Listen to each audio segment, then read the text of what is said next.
मुस्लिम राष्ट्रीय मंच के राष्ट्रीय संयोजक मोहम्मद अफजाल है हमारे साथ। हम बात कर रहे हैं सर, जो जेपीसी चर्चा कर रही है आप लोगों से, तो वक्फ बिल पर क्या पक्ष है आप लोगों का? देखिए, जब से हमारा मुल्क आज़ाद हुआ है, आज़ादी से लेके अब तक जो वक्फ की बेसिकली मंशा होती है, वाकिफ जो करना, जो वक्फ करने वाला व्यक्ति है, उसकी जो मंशा होती है, उसकी जो इच्छा है, उसके अनुसार कभी भी वक्फ बोर्डों ने काम नहीं किया। असल में क्या है, ये वक्फ जो होता है अल्लाह के लिए होता है, ईश्वर के लिए होता है। और ईश्वर के लिए करने का मतलब ये होता है, ईश्वर की वो लोग जो सबसे अंत में रहते हैं, गरीब हैं, पिछड़े हैं, जो बेवा हैं, विधवाएं हैं और अनाथ बच्चे हैं, उन सब की फलाह बहबूद यानी उनके उत्थान के लिए जो काम करने के लिए वक्फ बोर्ड बनाया था हज़रत मोहम्मद साहब ने। लेकिन ये वक्फ जो है कहीं ना कहीं आज़ादी से अब तक के हमने ये देखा कि दो तीन दफ़ा अमेंडमेंट हुआ, इसमें बिल भी बना और 1965 1954 में वगैरह में बन के आया ये। उसके बाद 65 में अमेंडमेंट हुआ, फिर इसी तरीके से 1995 में अमेंडमेंट हुआ। लेकिन कहीं पर भी मैं ये मानता हूँ कि आज तक, वैसे कहा जाता है कि जी वक्फ बोर्ड के पास रेलवे और हमारी जो मिलिट्री के बाद जो है सबसे ज़्यादा भूमि है, ज़मीनें हैं, लेकिन उस ज़मीनों का 1% भी काम गरीबों के लिए नहीं हो रहा है। ये बड़े बड़े नेताओं ने उन पे कब्ज़े कर रखे हैं, बड़े बड़े भूमाफियाओं ने उस पे कब्ज़ा कर रखे, और हमारे यहाँ जो ख़ास तौर से वक्फ के ज़रिए मुतवल्लीज़ बनाए जाते हैं, उन्होंने इस पे कब्ज़ा कर रखा है। नतीजा क्या है कि वो अपने परिवारों को पाल रहे हैं उससे, लेकिन जो इस्लाम और मज़हब के हिसाब से जो वक्फ बनना चाहिए था, उसको कहीं पर भी आज तक जो है उसको जो स्थान मिलना चाहिए था वो नहीं मिला। केंद्र सरकार ने जो ये हमें एक गोल्डन अपॉर्चुनिटी दी है हमारे समाज को, तो हमें आगे बढ़कर उनका साथ देना चाहिए, उनका सहयोग करना चाहिए। अक्सर मेरे जो मुस्लिम समाज के लोग मुझसे ये कहते हैं कि जी वो तो हिंदूज़ को भी जो है ना इसके अंदर मेंबर बनाना चाहते हैं। मैंने कहा भाई एक बात सुनो, हम हिंदुस्तान में रहने वाले लोग हैं, हम गंगा जमनी तहजीब के मानने वाले लोग हैं। इसमें गंगा जमनी तहजीब का मतलब क्या है, हमारी समानता है कि आपस में हम लोग से एक समाज में रहते हैं। आप ये देखिए, जब आप एक हिंदू से किसी दरगाह के लिए या किसी कब्रिस्तान के लिए अगर आप धन या ज़मीन लेते हैं और वो वक्फ करवा लेते हैं और उसका सदुपयोग जो है मुस्लिम समाज के लिए होता है, तो अगर वो हिंदू समाज का वो व्यक्ति अगर वो अपने लिए वक्फ करता है, अगर उसको भी ये पता चलना चाहिए कि मैंने जो वक्फ किया है वो सही जगह पे जा रहा है या नहीं जा रहा, लोगों को सही उसका लाभ मिलना चाहिए, क्या वो लाभ मिल रहा है या नहीं मिल रहा। अगर वो लाभ नहीं मिल रहा तो उसके वक्त का कोई मतलब नहीं है।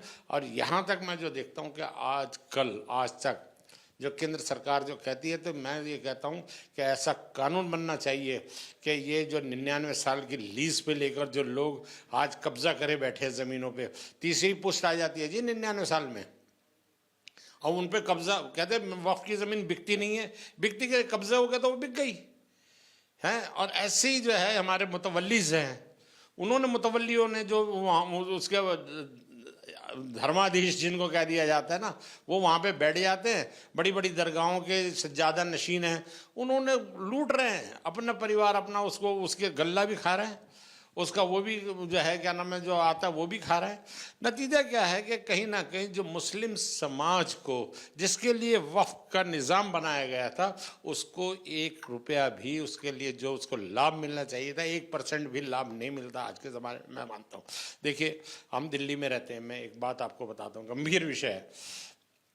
मैं वक्फ बोर्ड का मेंबर रहा हूँ 96-97 में, जब बीजेपी में खुराना जी की सरकार थी, उसमें मैं वक्फ बोर्ड का मेंबर था।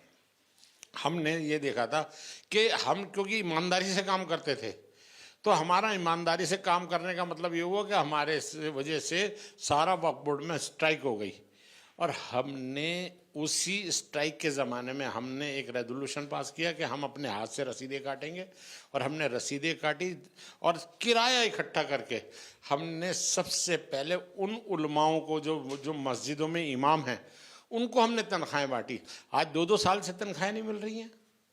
क्यों? और वो क्या होता है कि जितना भी किराया आता है उस किराए से जो अपने यहाँ जो उनके यहाँ जो कार्यरत उनके कर्मचारी हैं उनको तनख्वाह तो दे देते हैं, लेकिन वो जो देश और समाज की सेवा कर रहा है, जो मस्जिद में इमाम जो कर रहा है, उसके घर में रोटी मिले ना मिले इसकी कोई जो है चिंता नहीं करता। आज ये जो अमानतुल्लाह है, इन्होंने इसकी कभी चिंता नहीं करी कि उस गरीब ने जो तुम्हारे लिए, देश के लिए और समाज के लिए और धर्म के लिए सेवा कर रहा है उसको कभी नहीं देते। ऐसे वाकये हुए हैं कि हिंदुओं ने वक्फ की हो अपनी संपत्ति मुस्लिम कार्यों के लिए? हाँ, ये जो 1947 से पहले जो दरगाहें होती है ना जी, दरगाहों पे हमारे हिंदू समाज जो सनातनी धर्म के मानने वाले हैं, वो धर्म के मानने वाले वो दरगाहों पर विश्वास रखते हैं। वो आप ये देखिए, आज भी आप जाके देखिए, बृहस्पतिवार को जो है वहाँ पे मुस्लिम और हिंदू, चाहे हज़रत निज़ामुद्दीन औलिया चले जाइए, जो बड़ी बड़ी दरगाहें वहाँ चले जाइए, हिंदू और मुसलमान श्रद्धापूर्वक बराबर आते हैं। तो वो धन भी देते हैं। उन्होंने क्या है, उस दरगाह की व्यवस्था के लिए कि बार बार तो कोई जाएगा नहीं, वो उन्होंने गांव के गांव वक्फ कर दिए। वो हिंदुओं ने करे, राजा ने करे, जमींदारों ने किए, और ऐसे नज़ीर हैं हमारे पास। और इस तरीके से होता है। तो उनका जब हम धन ले सकते हैं, उनका जब हम जो है वक्फ जो बिल है उसमें ऐसी क्या बातें हैं जो नई हैं और उस पर विवाद हो रहे हैं? देखिए, असल क्या है कि ये जो सरकार है ना, आदरणीय हमारे प्रधानमंत्री श्रीमान नरेंद्र मोदी की सरकार है, वो ये कहते हैं ना खाऊंगा ना खाने दूंगा। और यहाँ पे वक्फ बोर्ड में खाया भी जा रहा है और बेचा भी जा रहा है। ये मुझे यकीन है कि जो सरकार जो कानून लाएगी, जो उसका फ्रेमवर्क तैयार होगा, उसमें यकीनन सबसे पहले उनका बीच में सेंटर में यही होगा कि गरीब जनता, जो मुसलमान, जिसको उसका हक मिलना चाहिए। आप देखिए, आज हमारे पास अपने स्कूल होने चाहिए थे, हमारे कॉलेजेस होने चाहिए थे, हमारे जो है हॉस्पिटल्स होने चाहिए थे। आज हमारे पास सिर्फ मदरसे हैं कुछ, और वो भी कुछ उलमाओं ने उसको लगा रखा है, उस ज़मीन पे कब्जा करके अपना चंदा करके वो मदरसे चला रहे हैं। यानी आज बदलते ज़माने के हिसाब से आपके पास इस धन का सदुपयोग नहीं हो रहा।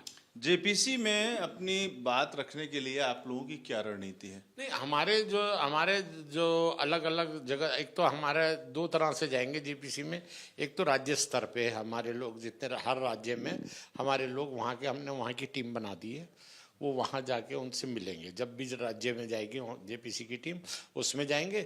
यहाँ पर हमारी 3-4 टीमों को हमें मिलने का टाइम दे दिया। एक टीम हमारी मिल चुकी है और 2 टीमें, और ख़ास तौर से एक महिलाओं की टीम भी अलग से बनाकर भेजने की तैयारी में लगे हुए, वो हम काम कर रहे हैं। ये अलग अलग टीमें क्यों हैं और किस तरह से इनका संगठन है?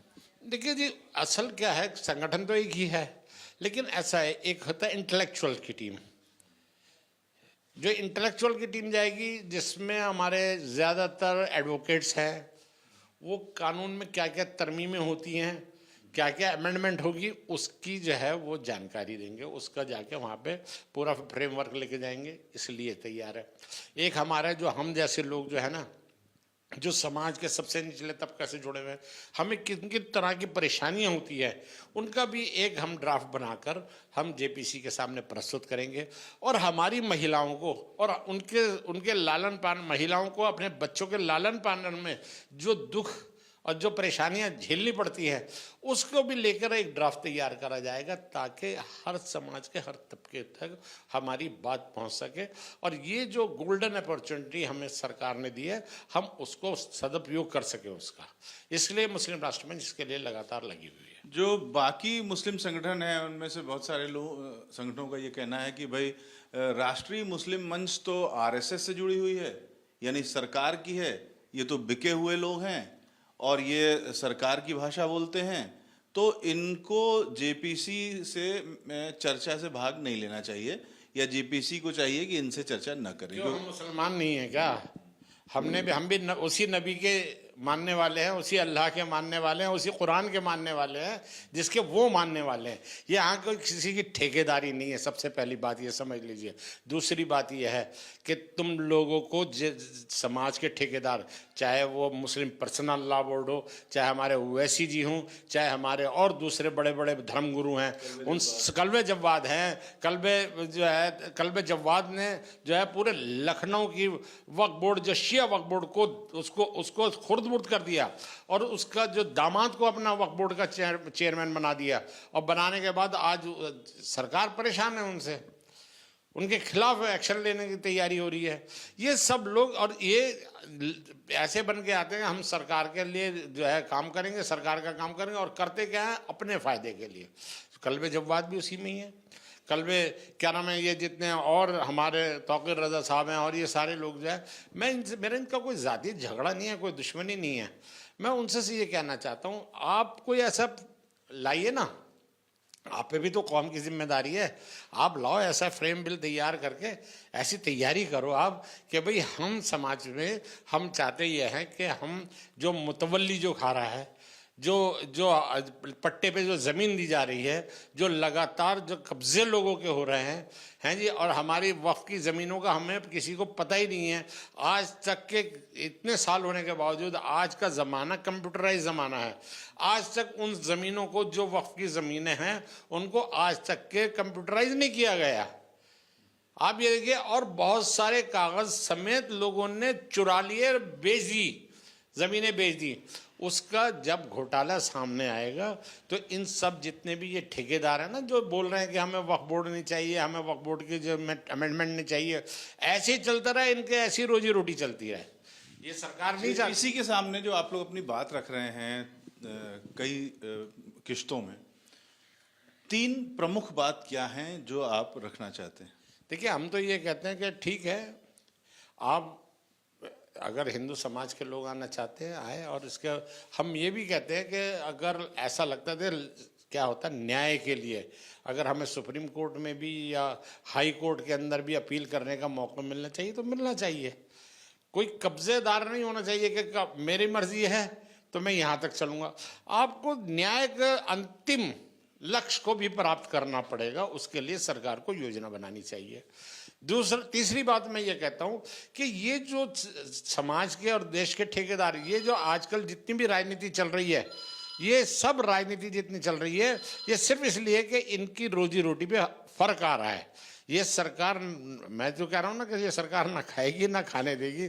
जो बिल तैयार होगा, जो इसका फ्रेमवर्क तैयार होगा, जो अमेंडमेंट बिल आएगा 2024, उसमें यकीनन पूरे समाज और देश के जो है हित की बात होगी, मैं ये मानता हूँ। और मैं अपनी कौम को, अपने लोगों को यकीन दिलाना चाहता हूँ कि अगर ये सरकार कोई बिल लाएगी तो उससे हमारे देश का, हमारी कौम का, हमारे लोगों का, और ख़ास तौर से गरीब, बेवा और विधवा और अनाथ बालक हैं, उनको उसका लाभ मिले। यानी आपका कहना है कि जो वक्फ बोर्ड अब बने, जो अमेंडमेंट हो, उसमें हिंदू जो पदाधिकारी हैं उनको भी शामिल किया जाए, और आपका कहना है कि हाई कोर्ट में किसी भी मामले की अपील की जा सकती है, ये भी होना चाहिए। और मैं सरकार से ये कहूँगा ज़रूर कि आपको ये जो कहीं ना कहीं ये जो पट्टे पे 99 ईयर्स के जो पट्टे पे जो ज़मीनें लोगों के कब्जे में हैं, तीसरी नस्ल आ जाती है जी। एक नस्ल जो है वो पट्टा बनवाती है, उसके बाद जब 99 साल पूरे होते हैं तीसरी नस्ल आ जाती है, वो कभी खाली नहीं करेगा वो जमीन, तो वो तो उनके बाप की हो गई वो ज़मीन। तो ये वाला सिस्टम भी इसमें ख़त्म होना चाहिए कि आप उसको लें, और अगर उसको लेंगे तो आप उसको ये बताएंगे, उस ज़मीन को अगर 99 साल के पट्टे पे दें, कि समाज के लिए क्या इसका सदुपयोग करोगे, वो पता चलना चाहिए। अगर वो सदुपयोग नहीं होगा तो वो पट्टा नल एंड वाइड हो जाना चाहिए, उसको ख़त्म कर देना चाहिए। जब तक ये नहीं होगा तब तक के समाज में जो सच मायने में जो जिस वक्फ बोर्ड का जो असल ध्येय, असल मकसद है, वो पूरा नहीं होगा। क्या है असल मकसद? असल मकसद ये है कि गरीब लोगों तक पहुंचे, मुस्लिम समाज को उसका लाभ पहुंचे, और वो आज तक नहीं पहुंच रहा। आप देखिए ना, 5% ज़मीन या 10% ज़मीन अभी कहीं खाली होगी, जिसके बारे में जानकारी नहीं है। जानकारी होगी तो वक्फ बोर्ड वालों को ही जानकारी होगी, और वो भी अपने किसी आका को बाद में वो दे देगा, उसको भी बेच देगा। यानी नतीजा क्या, नील बटा सन्नाटा। आज वक्फ बोर्ड का ये हालत है। अगर हमारी गवर्नमेंट ये सोच रही है तो यकीनन वो इस देश का और मुस्लिम समाज का भलाई करेंगे। आप ये देखिए, एक कानून आया था महिलाओं के ऊपर, जो ट्रिपल तलाक के ऊपर, उससे आज समाज के अंदर जो कुरीति थी वो समाप्त हो रही है। मेरा यह मानना है कि वक्फ बोर्ड का वक्फ बिल जो आएगा, जो अमेंडमेंट बिल आएगा 2024 का, उसके आने के बाद इसका लाभ जो है समाज को मिलेगा। मेरा ये पूरा यकीन है। और मैं आपको बिल्कुल, मैं समाज को ये कहना चाहता हूँ कि ये जो लोग हमारे को बहका रहे हैं, बार बार हमारे समाज को बहका रहे हैं कि ये लूट लेंगे, ये कब्जा कर लेंगे, ये कब्रस्तान छीन लेंगे हमारे से, ये हमारी मस्जिदों को छीन लेंगे, ये हमारी मस्जिदों के साथ जो है ना ये खिलवाड़ करेंगे, ऐसा कुछ नहीं होने वाला। ये सिर्फ ये पैनिक फैलाने के लिए ये लोग मुस्लिम समाज में कह रहे हैं। और मुस्लिम समाज वाले हमसे भी ये कहते हैं, हम कहते हैं हम बैठे हुए हैं ना, हम समाज की कोई भी जगह जो वक्फ है उसको इंटैक्ट रखेंगे। इसका बिल्कुल बेफिक्र रहिए आप, ये होना है। कैमरामैन धर्मेंद्र झा के साथ Ravikant, ABP news, Delhi. For exclusive and insightful videos, subscribe to our new channel ABP Live Premium.